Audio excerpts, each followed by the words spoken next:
Hi, and welcome to the Douglas On My Mind Show. We have lots of things to talk about this month and things that are coming up in October. We have special guests with us today from the Coffee County Food Bank. Beta Sigma Phi Passionately Pink Month is coming up in October. And then we'll also have the Douglas Lions Club on talking about the Big Buck Contest. So we have lots of things to talk about, and we hope you will join us, and we'll be back in just a minute.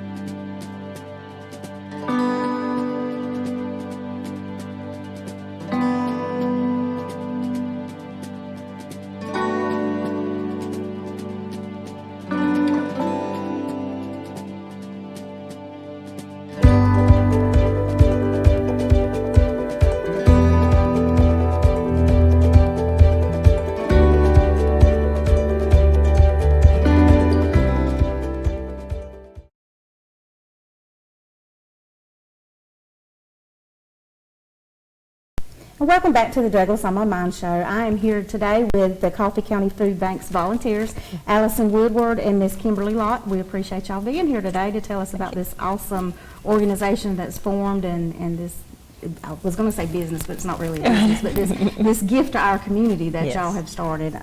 So kind of tell us a little bit about the Coffee County Food Bank and what happened to cause this to come to fruition. What happened there? Okay. The first thing, I guess, is there is a third party involved. Okay. And she's the silent partner, but she gets things done, Lisa Leverett Lott.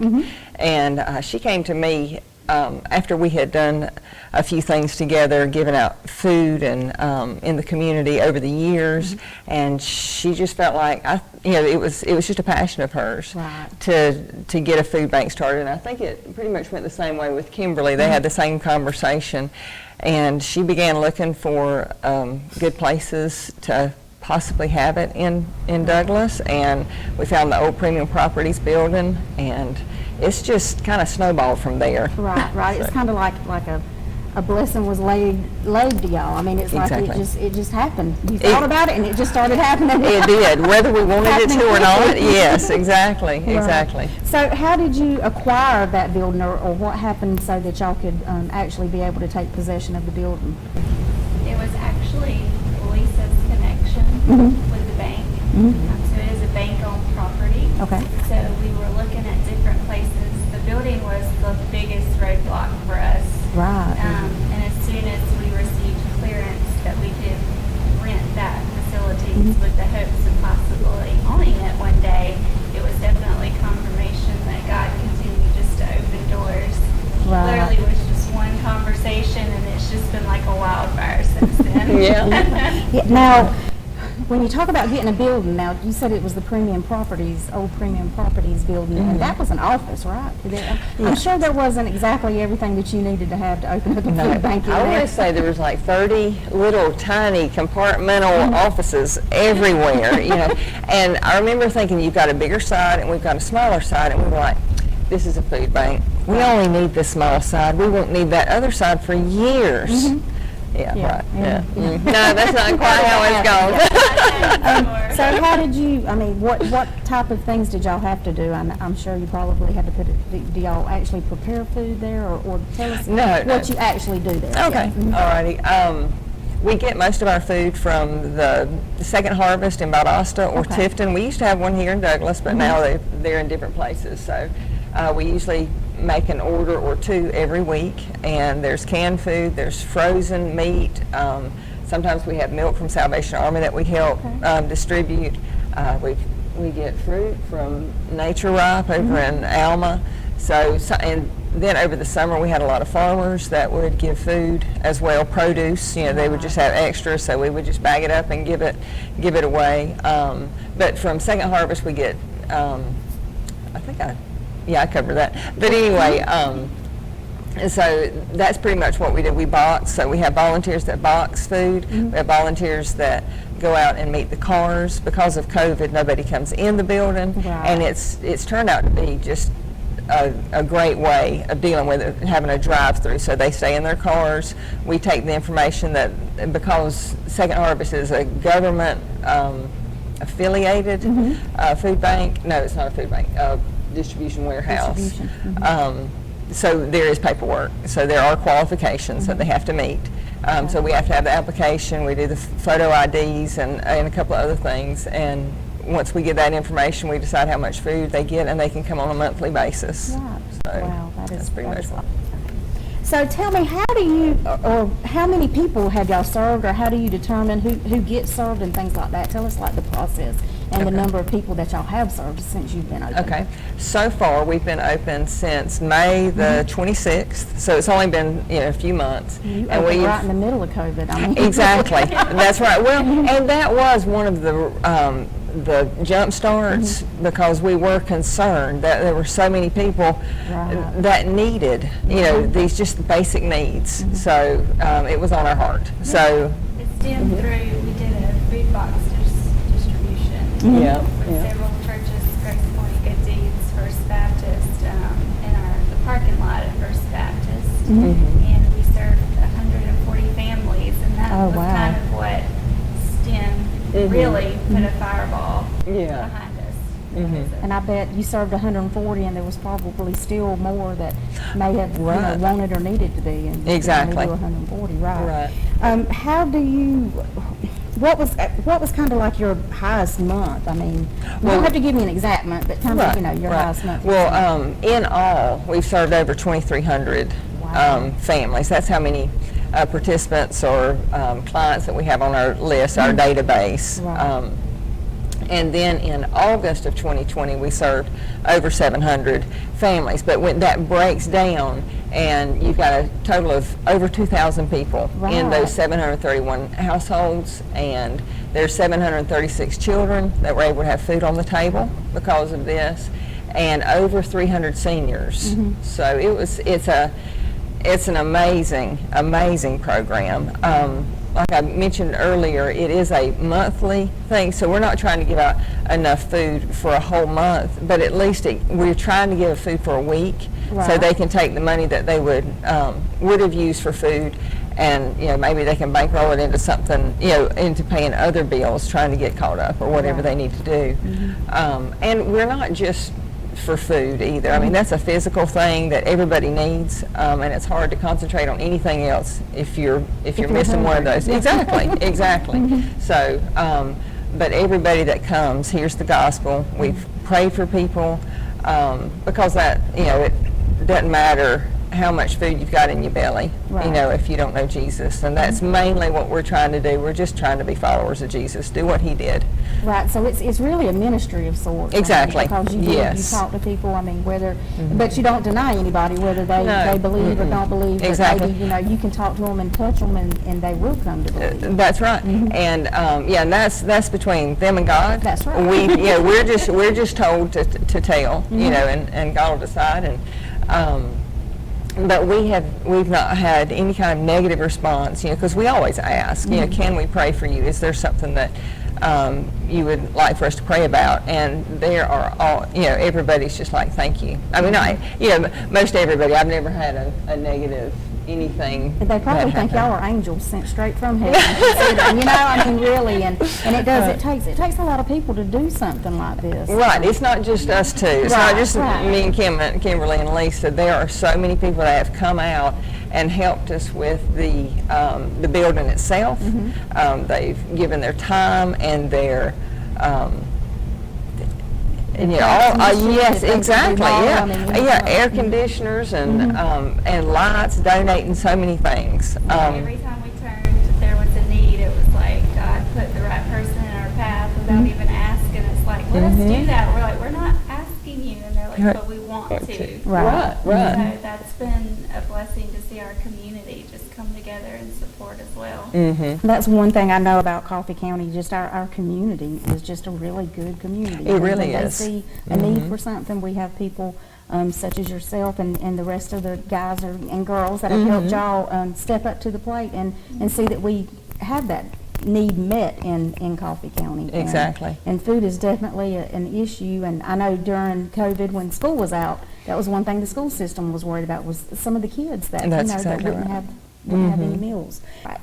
So tell me, how do y'all have any employees, or is it solely volunteer based, or how do you actually, or how are you able to have these needs met with the person, or whoever's helping that day? It's predominantly volunteers. Mhm. We do have a sign-up sheet on our website. We have seen a lot of different churches come together and serve. So it is mostly volunteers. We do have one part-time employee Okay. that we have hired, that she does come in and help with the data input and to kind of open. We did that basically because we felt like the stakeholders and getting support and donations, that it would make us more liable, more credible, Right. and it's not just dependent upon us, who we all have jobs and other responsibilities. We wanted that kind of support for the ministry. Yeah, I can see that could help out a lot with your record keeping, because just because I keep records this way, if there was a volunteer coming in behind me, they may They keep do it it- another way. exactly. And so you need that consistency in somebody that's able to do that. So how do you equip volunteers that sign up and want to come on and help you out? How do you help them be able to express the need to talk about God and the gospel and things like that? How do you help them kind of broach that subject with people that are coming in? Well, it's been kind of interesting. That the ministry occurs on both sides of the wall. Oh, good. Among our volunteers and among those that we serve. We do have a little 10 to 15 minute volunteer orientation before we open the food bank each day. And so that kind of helps the volunteers have knowledge of how it's kind of run. We Right. start each day with prayer because we just feel like, we want him present and there and involved in all that we do. And it's honestly, for volunteers, it's the repeats. Okay. Sometimes, not everyone feels comfortable witnessing. And so we've seen volunteers that come and they want to pack in the food box, make boxes. But then the more they come and they see one of us out there sharing the gospel or handing a tract, we see that they kind of bridge out there to do the same. Oh, that's And good. so we've also created like a literature room for our volunteers as far as being able to witness and keep them educated. But it's honestly just been the repeats, wouldn't you say, Allison? Yeah. Well, and there's Mr. Bob. Oh, yeah. Can we Mr. name? Bob. Yeah, we can name names. Mr. Bob. Yes. He loves to come. And the church he's from is Is that- the Anglican Yes. Anglican Church. Yes, and he comes usually weekly, and that's his job. He just goes and he talks to each one, and he writes down their name if they have a prayer request, and he takes it home and he prays with them. He prays with them there. He prays with them later. Prays. that's good. And it's just neat to see. It sounds like it's a real positive energy, and like you said, just a faith-based energy, and when you're around that, then you tend to be able to do that too. Exactly. I'm sure some of the volunteers don't even realize what they're doing, and then you're like, look at them, what they're doing. Right. Yeah. And you have to remember it's not about what we're making anybody do, Right. or we're saying you have to do it this way, or whatever. God's got a way of laying it on people's hearts That's it. when they're ready. And God just kind of gives a little nudge, maybe. So it's just neat to see the growth. We have different jobs. There's something for everyone. Right. Yeah. So, and like she had mentioned before, you may just be packing boxes that whole time, and if you're comfortable with that, that's fine. We've had some people come and just write thank you notes the whole time. Okay. Then there's the warehouse, moving food back and forth for the people who are, making the boxes. Right. So, and it just depends. Every day is different. You never know what we're gonna be giving out. So, Learn something new every day. that's There you go. exactly right. No matter how long you've been there. Well, how do people help you feel a need, or do y'all have any needs right now? Anything that that you are seeking donations for, or anything like that? There's always seems to be something. We're always looking to tear down a wall, and that's literal. I mean, there's so many walls that still need to be torn down. But we've gotten the warehouse Camp 151 came, and they did that over the summer, great. and took down all the walls for us. And then we've had a few guys when there was a couple of walls left, and they've just torn those down. We're in the process of looking for a walk-in freezer. Okay. So anybody feels like donating, that'd be great. Yeah. Any extra walk-in freezers out there? Right, exactly. So, because the more space we have for the frozen stuff, of course, then we only have to, we're hoping to where we can only have to order once a month instead of twice a week, you know, because every time you get an order, you need volunteers up there, you need, you know, there's so many things. But look, we've had so many people help, not just from churches, but just individuals. I know there's a real estate company that comes on Wednesdays, it seems like it. Oh, wow. And it's just neat to see that it's not like you have to be a member somewhere to, you know, to be able to, no, anybody comes in there. We've had people that have been in line, you know, to receive food, and they've come to volunteer. They want to give back. Yes, That's and good. there's like First Baptist Church, they have Men of Acts that delivers to the shut-ins. We have around 30 that we know of right now that are shut-ins, so they do that one day a month.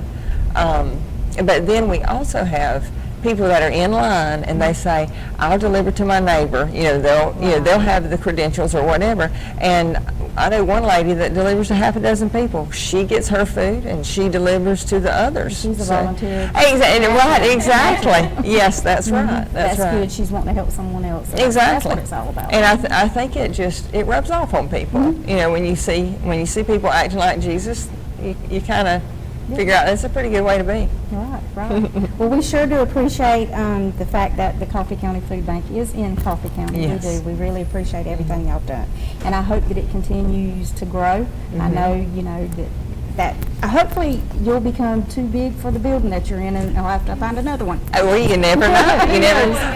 Well, yeah, right. and the way He's provided so far, and you know, I know that God's provided. He's been on the hearts of people, and you know, allowed people to move forward. But we can't do this without Coffee County, and Coffee County has just been phenomenal in just supporting us in every single way. So. Now, if there is a family that is in need and they haven't been able to contact, maybe they haven't been able to get through another source like BFAX or somewhere like that, what is the process that they need to do? Do they just contact you through your website or call or? They can do that. Do you need the phone number right now? Yeah, if you don't mind, share the Okay. phone number and the website with the audience and we'll be able to, you know, get that information out there to everyone. Okay. I think it's 912-331-1441. Okay. All right, and if somebody doesn't answer, is there like a... Answer machine. Okay. And people You can check leave a it. message. Yeah.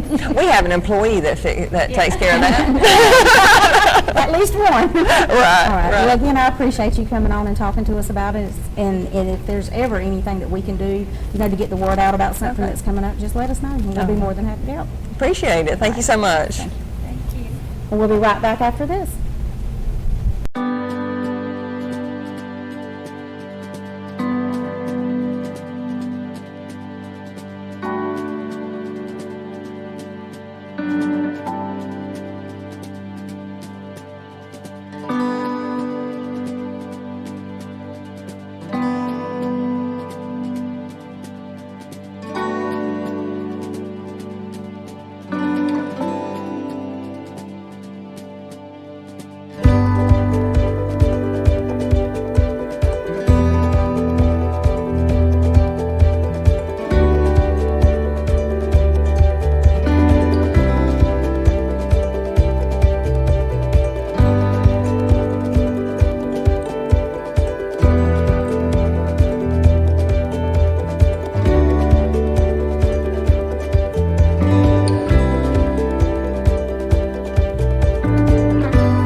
Hi, and welcome back to the Douglas On My Mind Show. I am here now with Ms. Walda Kite with the Alpha Theta chapter of Beta Sigma Phi. Thank you for being here, Walda. Thank you for having me. This coming up month in October is Passionately Pink Month, or October is Breast Cancer Awareness Month. So tell us a little bit about Passionately Pink Month. and Okay. what all you do. Yes, well, Passionately Pink was created to support breast cancer research and awareness in our community. Of course, we obviously promote self-checks and early detection, women to get screenings during this time. Really is just about creating awareness, and then also showing support for those diagnosed with breast cancer in the community, and then also their families. Right. Yeah, each year I know that a lot of your work goes towards helping women who are going through treatment or things like that, and y'all do a lot of things to help. So what all do you do locally to help women who are going through or facing breast cancer? Well, we actually do quite a bit, and the event all got started when actually several of our sisters were diagnosed back in 2008, so it became a cause near and dear to our hearts. Right. And naturally, we've tried to help more and more every year. It is true that 1 in 8 women, are diagnosed, and so most families in our community have been affected. And so we actually do several events, but T-shirts are our primary fundraiser. And then there's been some events in the past, but they will have to be altered a little bit due to the challenges this year. But we provide funding for people who may need help with getting to doctor's appointments. Once someone is diagnosed, we provide a bag of items that can help them with some symptoms and treatments they're having. But anything really the person may need, we're open to helping with, and we can provide funding or items as needed. Right. And I believe in the past y'all have also helped, like if someone had a problem with transportation, getting to and from, y'all help with Yes, things like that's that. right. We're pretty flexible and open to anything, we can with the funds that we have available. Right. But transportation is another way we can help. Okay. What is the theme this year for Passionately Pink? Well, actually this year the theme is Come Together for a Cure. Okay. And we really do think it's fitting because with everything going on in the nation and in the community, we think by people joining together, great things can happen. Right. And so it's also actually a little play on some Beatles songs, and you'll see that in a minute with some of the T-shirt designs. But we do hope that will be fun for people and a way to, think about some happy thoughts and enjoy and have a good time. Yeah, when you say that come together, I hear that song, and I know, you just I didn't started grow up doing in the the Beatles era, but my mom did, so I hear that music in my mind now. Yes, yes. How are your efforts different this year? Because we are facing, the COVID pandemic and still having to deal with a lot of issues with it. So, what are y'all doing different this year? Well, we regrettably will not be able to have a really large event. Sometimes in partnership with the chamber, there's been a large event for women in the community. Regrettably, we won't be able to do that, but we will still be doing our T-shirt sales, and we do have a couple of designs I brought to show. One is focusing on the Abbey Road, and it's got the Coming Together for a Cure showing the road. And then we do have another design that has several song titles. It's kind of a mod playoff with several of the titles of songs. And then we also have one for most of the guys probably will prefer, and it's a record, and it focuses on how we can all help each other. But we will be selling those. The Pink House will be open. We'll be taking a lot of safety precautions. We will be checking temperatures. We'll be wearing masks. We'll make it convenient and safe for anyone who wants to support us. If you prefer to do something through the car pickup, or whether it be dropping off, however you prefer. But we have a lot of safety precautions in place we're going to use. So we will be doing T-shirts, and the Pink House will be open. We will have some set hours for that. Will you share with everyone where the Pink House is located real quick? Okay. Well, it's really close to the 911 center, and It's like right behind the 911 center. Yeah, right behind the 911 center on the road behind Johnny's and Douglas 4 on the little side street. But the phone number is 384-PINK, and we will also have our Facebook page up, and we'll have information guiding people to the hours and location on there. But we will be open from 11:30 to 1 and, I'm sorry, 11:30, to 1, and then 4 to 6, Monday through Thursday, and then 11 to 2 on Friday. Okay. But we will also be doing a special day just for survivors this Thursday and Friday. And those hours are 4 to 6 on Thursday, and Friday 11 to 2, where we would love to encourage any survivor to come and get your free t-shirt and a goodie bag. We're unable to do a reception this year, but we want all the survivors to know that we're thinking of them, and we're happy where they are in their life's journey, and we have a goodie for them. And And you're still then- showing support for them too. I mean, Yes, I mean, we obviously are very excited, and we get to know all the people we support and that have gone through the treatment, and they're our friends, and we love them, and we just want Right. them to know that we're You don't see 'em happy but they're once doing a well. year. I know, That's it, yes. yeah. So we do have that. We also will have be supporting in partnership with Coffee Regional, and I have this flyer we can post on social media too later. But October 15th and 22nd, Okay. Coffee Regional is actually doing free breast screenings.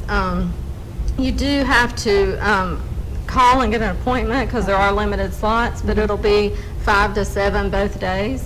And we would encourage anyone who has not had a mammogram, or either maybe has done a self-check and is concerned, Right. to make an appointment and take advantage of this opportunity Oh, yeah. to go and have this professional screening done. And obviously, there's all the safety precautions being handled there, but that is a great opportunity that we're excited to be a part of, and we'll be on hand to provide some information about the services that we can offer to if someone is diagnosed, and then be able to have information on the t-shirts and things as well.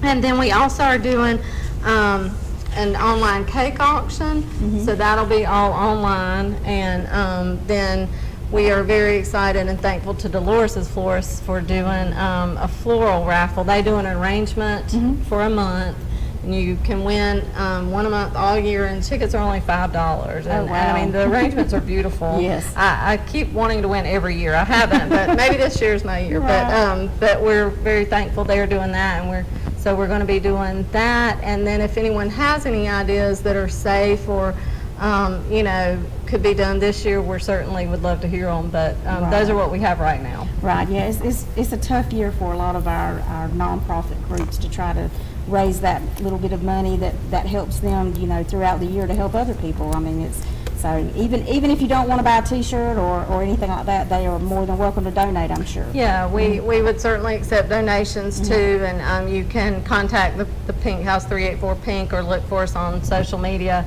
to see how you could support that, and we'd be grateful for any donations, yes. Okay. How can community members, like if they see the different things that you are doing, how can they help volunteer, or do they have to be a member of Beta Sigma, or how's that work? Well, we would love any support. Like I said, if anyone's interested in helping sell t-shirts, or you might be willing to display some posters or information in your business or your club or anything, we would love to talk with you and be able to provide information. We do have some churches that call that we give information to when they have events. So yeah, just give us a call at 384 Pink, and we'll be happy to help in any way we can, get some information or materials to you. Okay. Now, and what day is it that everyone needs to have their pink Yes, shirts yes. and proudly display them and wear them that day? What day is Passionately Pink Day? Thursday, October 22nd will be Passionately Pink Day in Douglas, so we really want to pink out the town.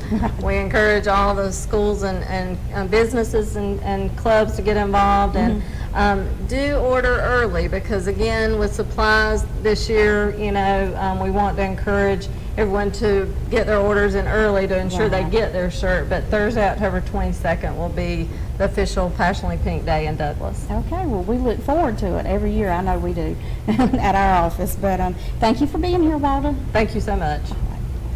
Well, we'll be right back after this.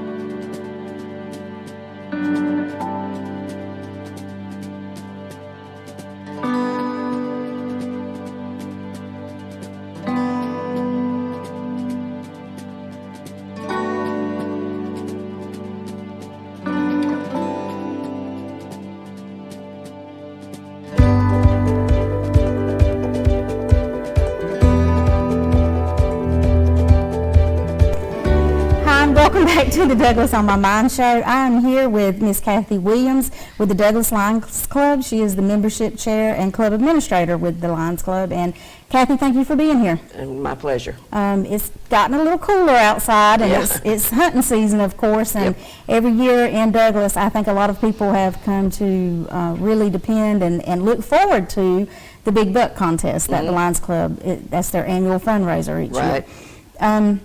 We know this year it's going to be a little different, and we'll get more into the details of how the Big Buck contest is going to be conducted this year. But first of all, a lot of people don't really understand what the Douglas Lions Club is or what they do for our community. So will you share some of the different projects?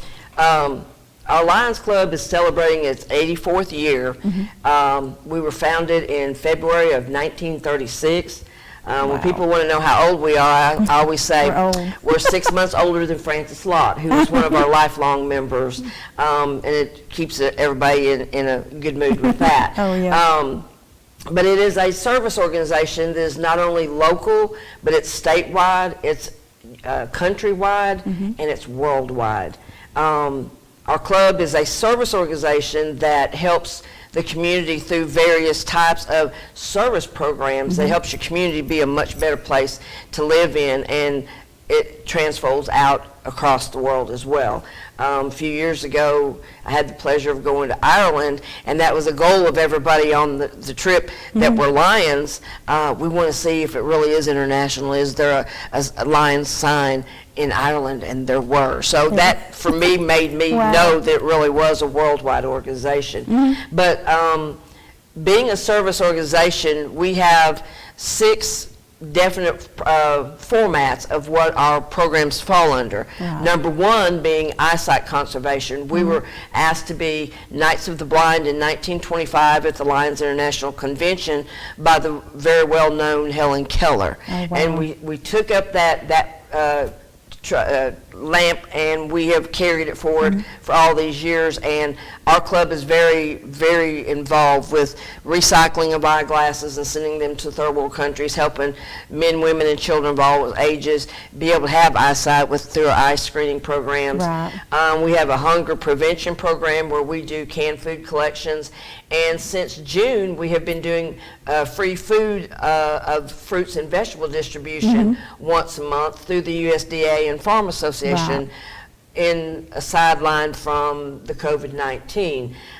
We also are involved with environmental programs like planting trees and cleaning up the roads.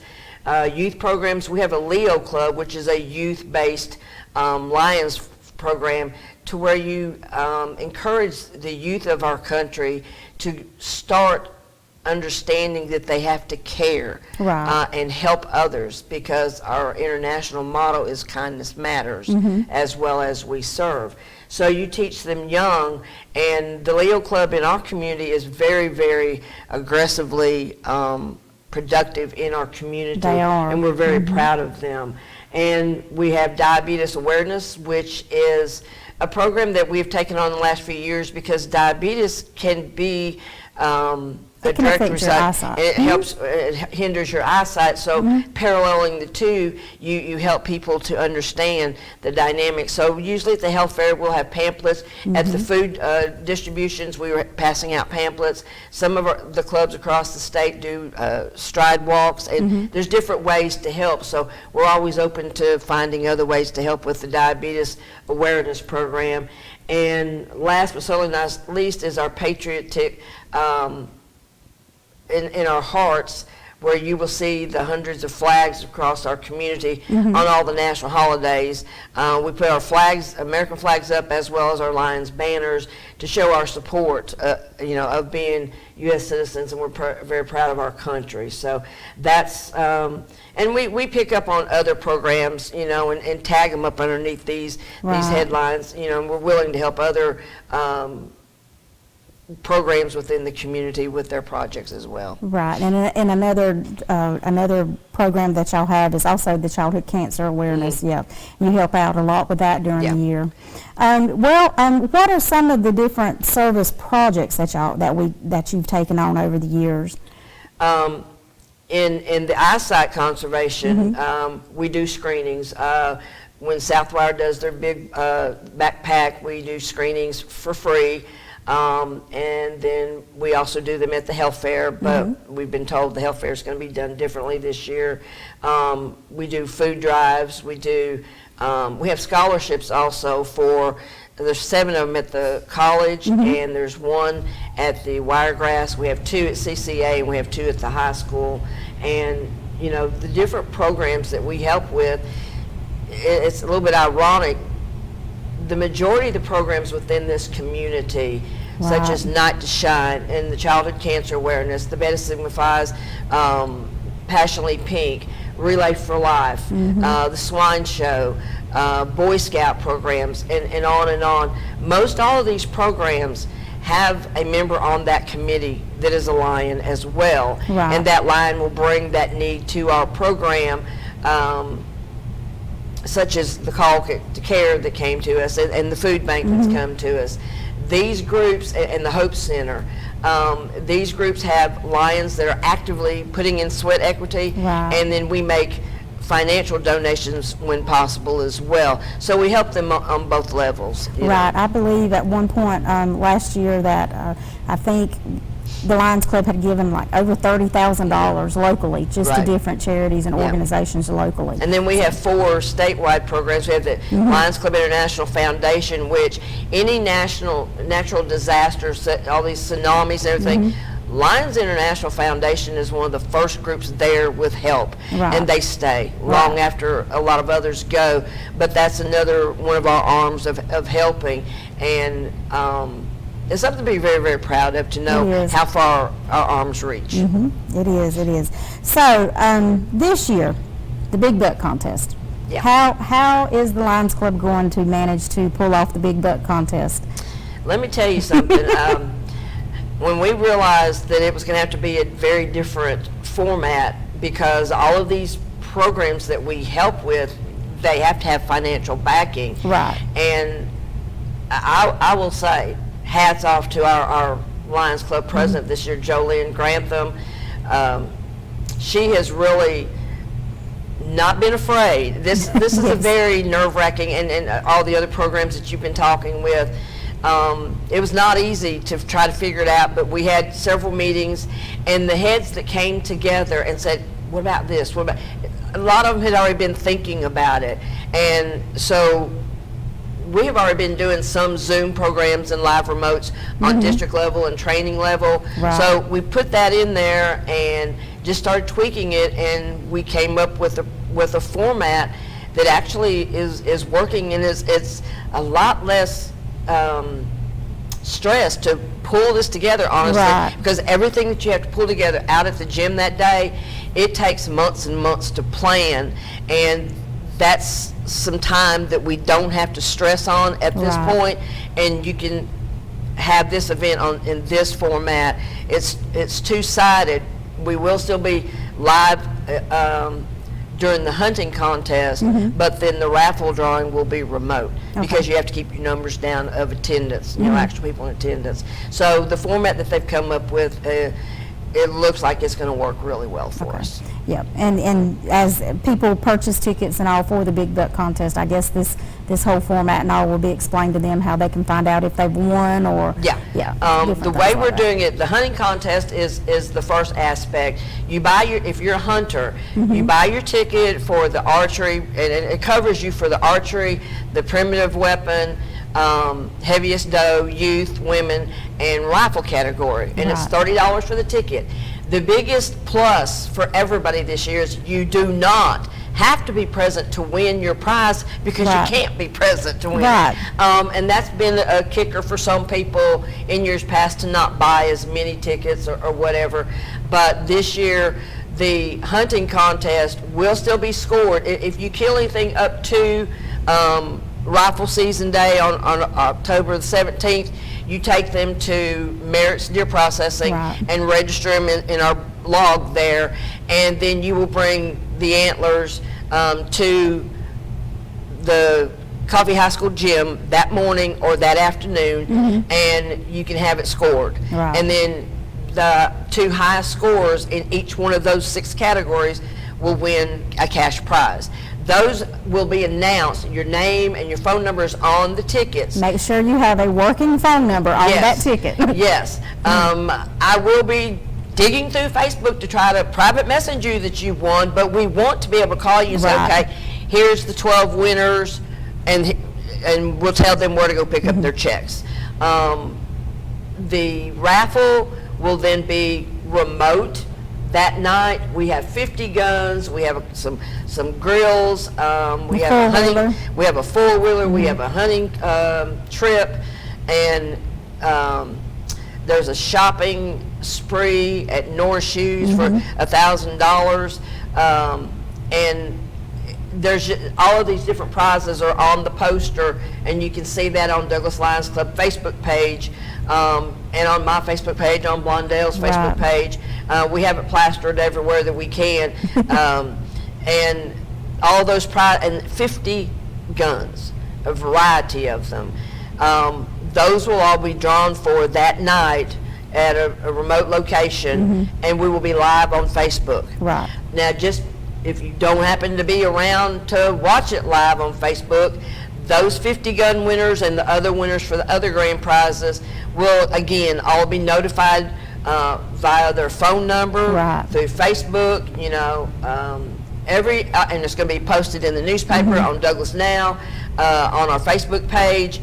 Every available means that we have to be able to contact you will be made available, Right. so that you can get your prizes, because we want you to get your prizes. We appreciate you buying the tickets, because those tickets cover the contest, they cover the raffle, and then all that money comes back in and helps us with these donations. Without these donations, we cannot financially support Right. all of these other programs throughout the community that we are so connected with. Right.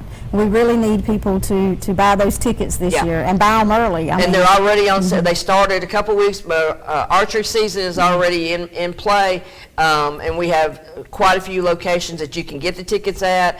Norris Shoes, Jerry's Gun Shop in Ambrose, from Fletcher Oil, from Jolene, the club president. I have them. I have them. Blondell has them. Georgia has them. Hendra has them. Any Lions Club member has them, and we always laugh when we say that, because you don't know who all the 84 members are, but reach out to me. I have a Facebook page.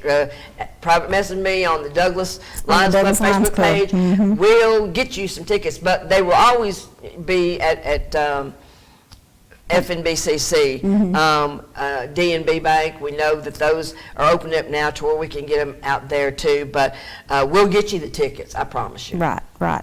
If someone wants to get involved with the Big Buck, how is that going to take place this year? If somebody wants to come One and of the help? things that we're doing is we're asking for financial donations to sponsor the purchase of the 50 guns.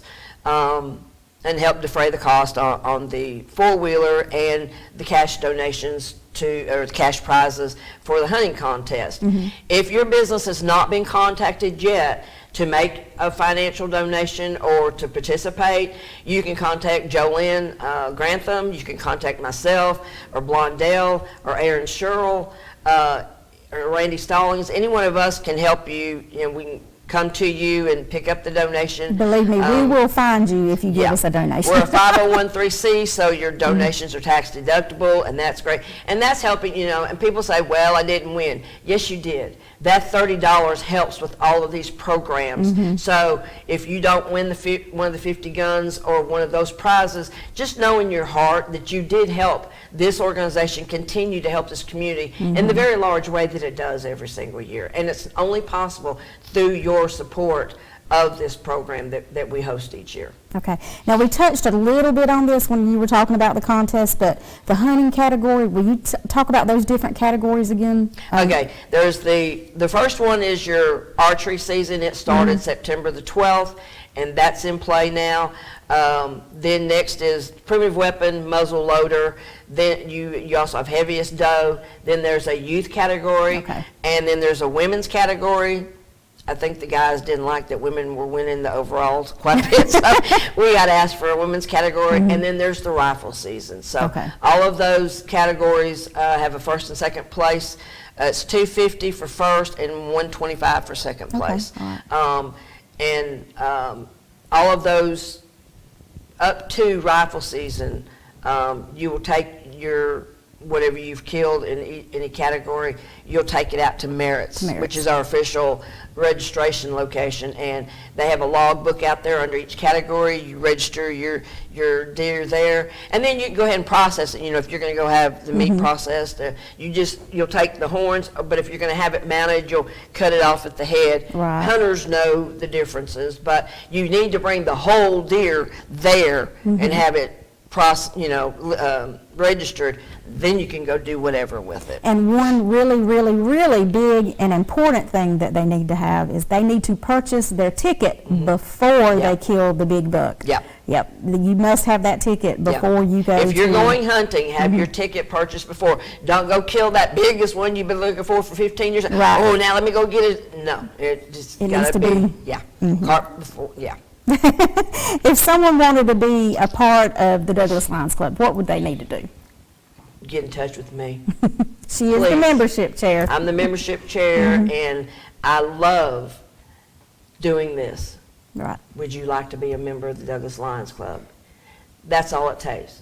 Our main goal is just ask. And a lot of people are kind of timid about that. Oh, well, maybe they won't want me in there, or oh, maybe if I ask them, they won't want to say yes. Forget the negativity and just reach out and say, I'd like to be a part of this great organization. Or if I see you, I see that question look on your face, I'm going to ask you. I have no problem asking you, because all you can do is say yes and get one of the biggest blessings in your life, because kindness matters, and we serve is what Douglas Lions Club is all about, and to be a part of that would be a great blessing for you. So we hope that a bunch of you will just knock us down in the driveway and say, give me an application and let me become a part of that. We are 80 plus strong right now, and we'd love to have another 80 in there, but we will put you to work. We are a working club. I'm not going to sugarcoat it. We put out those flags. We do all of this work, and we love it. And we just did the food distributions, Yeah. and I mean, those boxes aren't light. No, so, yeah, you and do have to I do a found little out bit of that lifting. I don't melt, which I never really did think I would, but, there was a little bit of sprinkling coming that way, but the Lord held off the rain, Right. and we got those boxes out, and it's just a very good feeling to know that you help people in great ways or small ways. It doesn't matter, as long as you know that you're helping others, because someone else always has it a little bit worse than you do, and to know that what you've just done, we passed out those boxes of food.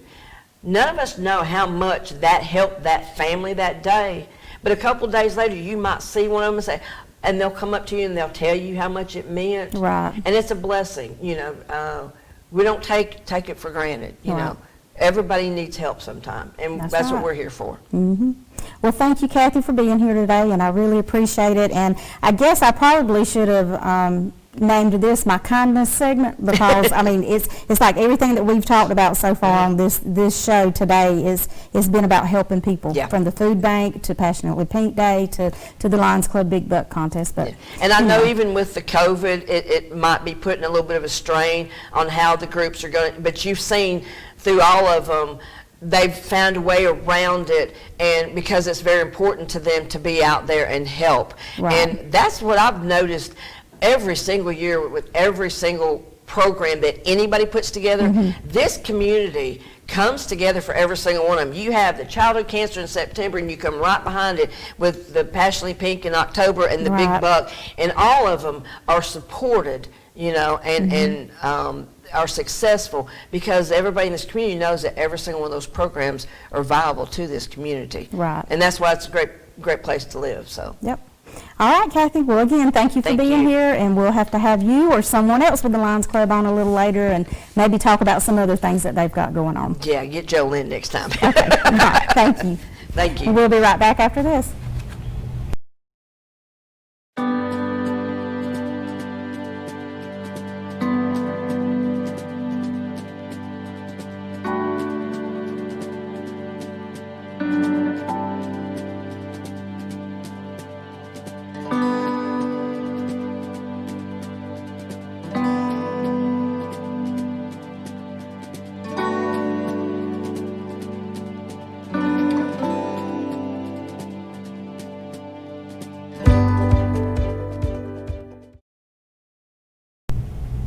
All right, welcome back to the Douglas on My Mind show. And now I want to tell the community a little bit about a special project that the Coffee County Historical Society and Heritage Station Museum have been working on for quite a few years. It's called the Emerging Voices of Coffee County, the 50th anniversary of school integration. And it deals with a lot of the issues and things that went on back during integration here in Coffee County. And it is a very, very well organized project that they've put together. And just some background on it, they kind of started interviewing some people in the West Green community in 2011, 2014, just talking about different history. And then they realized that only one school board member from the time of school integration was still alive. So the Historical Society looked at it like, hey, we're missing a big opportunity to tell a major historical story about Douglas and Coffee County. So they decided then to form a group, and their idea was to kind of take on a group of the Coffee County Historical Society, and then they decided to come up with the Memory Project. They're calling it a Memory Project, the Integration Years. It was a great idea, and then they had to kind of determine how were they going to accomplish it. And they then began with some assistance from Dr. Wayne Clough, Francis Lott, Georgia Tech interns, and volunteers. They had an overwhelming response from the community to try to, give different information to them. They received grant money from Georgia Humanities as well as local donations. And then they also had a couple of new people to come in. Ricardo Malero, he is a museum exhibit designer, along with Kat Ford, and they were instrumental in the final push to get this project together. But from that project, they now have a website, and it is called the Emerging Voices of Coffee County 50th Anniversary.com. And I just want to urge everyone to go to that website and look at this project that they've put together. We can always use some constructive criticism. Nobody's perfect, and we're not trying to say we are, but I just really think that this is a very well put together project that a lot of people should take time out to look at. So just a little quick announcement from us, and that's it. Just go to www.emergingvoicesofcoffeecounty50thanniversary.com. Yes, I know the website is really long, but that is it. So if you would, just take a few minutes out of your day and look at that website and let us know what you think about it. And if you have any questions, you're always welcome to call the Historical Society at 912-389-3461, or you can give them an email, cchs@cityofdouglas.com. Thank you, and I hope you have a great rest of the month, and we'll see you next month.